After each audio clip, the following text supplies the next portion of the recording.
حضرت شیخ شبلی کا نام سنا ہوگا، بہت بڑے بزرگ گزرے ہیں، تو ان سے کسی نے کہا کہ میں کثیر العیال ہوں، بچے زیادہ ہیں، تو جی خرچ ہی نہیں پورا ہو رہا، آ کے شکوے شروع کر دیے، شکایتیں شروع کر دی۔ تو جب وہ ساری بات مکمل کر چکا تو حضرت شیخ شبلی نے فرمایا کہ تو واپس گھر چلا جا، جس کا رزق اللہ کے ذمہ نہیں ہے اس کو گھر سے نکال دے، تو سوکھا ہو جائے گا۔ اس نے کہا جی یہ کیسے ہو سکتا ہے، سب کا رزق اللہ کے ذمہ کرم ہے۔ تو کہا پھر اتنی بھی پریشانی کی کیا ضرورت ہے،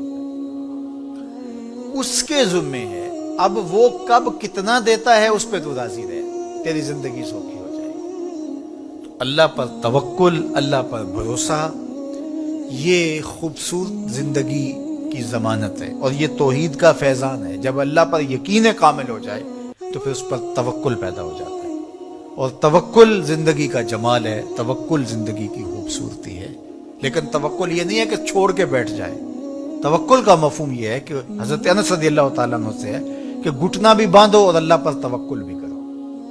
اونٹ کا گھٹنا باندھو، سائیکل موٹر سائیکل کھڑی کی ہے اس کا تالا لگاؤ اور پھر اس کو اللہ کے سپرد کر کے آ جاؤ۔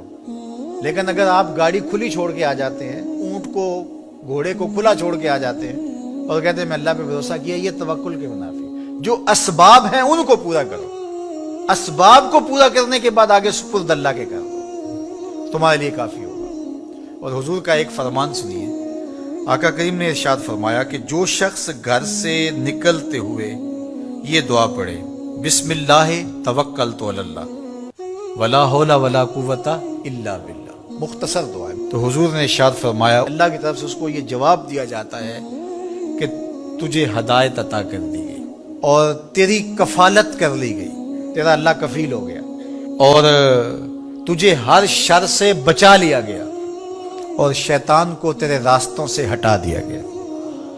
کام کیا کرنا ہے؟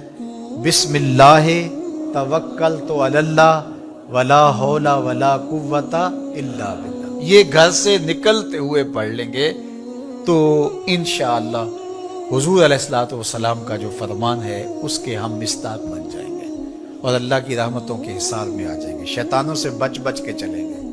گلی اور بازاروں کے اندر شیطانوں کی بھیڑ بھی ہوگی لیکن ہم سے نہیں ٹکرا سکیں گے، ہٹا دیے جائیں گے، کیونکہ یہ ضمانت ہمارے حضور نے ہمیں دی ہے۔ تو اللہ پر توکل، اللہ پر بھروسہ، یہ مومن کی زندگی ہے۔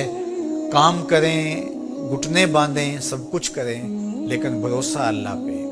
محنت ہم نے کی ہے لیکن محنت کا نتیجہ نہ سمجھے، اللہ کا کرم کا نتیجہ سمجھے۔ یہ کہتے ہیں وہ منڈے نے بڑی محنت کی ہے جس لیے آگے نکل گیا ہے۔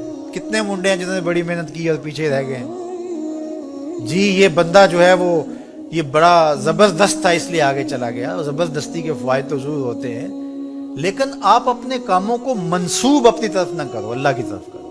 وَإِذَا مَرِضْتُ فَهُوَ يَشْفِينِ، جب میں بیمار ہوتا ہوں وہ مجھے شفا دیتا ہے۔ بیماری کی نسبت اپنی طرف، شفا کی نسبت اللہ تعالیٰ کی طرف۔ تو یہ نہیں کہ منڈے نے بڑا کام کر دکھایا، نہیں، اللہ کے سپرد۔ اور میں تو کہتا ہوں کہ اپنے کام اللہ کے سپرد کرو۔ کسی کے اوپر جب ہم توقع رکھتے ہیں تو ہماری توقع قدم قدم پہ ٹوٹتی ہے۔ اللہ پہ توکل کرو، دنیا پہ توقع نہ رکھو۔ ٹھیک ہے اسباب بہم پہنچاؤ، کوشش کرو، لیکن نتیجہ سب کچھ اللہ کے سپرد رکھو، انشاءاللہ خیر ہوگی، بہتر ہوگی، پھر مایوسی بھی نہیں ہوگی۔ جب توقع ہی لوگوں پر نہیں ہوگی تو توقع ٹوٹے گی نہیں، توقع ہوگی نہیں تو ٹوٹے گی کیسے؟ تو پھر مایوسی اور پریشانی نہیں ہوگی۔ تو اللہ پہ توکل تمہیں اعتماد دے گا، اللہ پہ توکل تمہیں مضبوط کرے گا، اللہ پہ توکل تمہیں کھڑا کر دے گا، اللہ پہ توکل تمہیں توحید کے نور سے مالا مال کرے گا۔ اللہ پہ توکل اللہ کی محبت کا ذریعہ ہے، اللہ پہ توکل خشیت الہی کی نہضت کا سبب ہے، اللہ پہ توکل باطن کی روشنی کا سبب اور ذریعہ ہے۔ یہ نور ہے، قبر میں بھی جائے، حشر میں بھی یہ نور ساتھ ساتھ چلے۔ تو اللہ پر توکل یہ زندگی کی خوبصورتی ہے، اور یہ ہماری زندگیوں میں اترنا چاہیے۔ اللہ مجھے آپ کو توکل کے نور سے مالا مال فرمائے۔